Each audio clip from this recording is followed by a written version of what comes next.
उन्हाचा तडका एवढा पडाला की बाहेर निघायचं का नाही हे काय समजे ना. आणि त्याच स्टुडिओ मधला पंखा बंद पडला होता. ते आणण्यासाठी आज आम्ही मिरजेमध्ये चाललो होतो. 4-5 व्हरायटीचे पंखे बघून हे शेवटी पंखा घेऊन टाकलो. कारण याचं वारं पण जास्त होतं आणि हा पंखा कुठं पण आपल्याला ऍडजस्ट करता येत होता. हे वॉरंटीचं कार्ड आहे जे फॅनला काय झालं तर आपल्याला लगेच चेंज करून मिळते.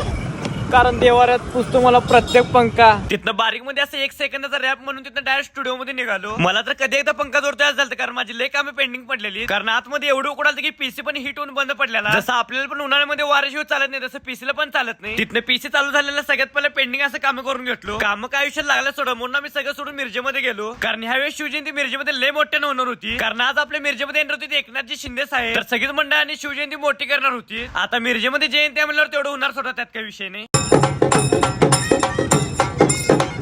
आणि आज आपल्या मिरजेमधला संयुक्त किल्ला बघ यांचा आगमन सोहळा पण होता. तर आज मी फक्त तुम्हाला 20-30% ही गर्दी दाखवलोय. तर 100% गर्दी काय असते हे तुम्हाला मी शिवजयंतीच्या व्हिडिओ मध्ये दाखवतो.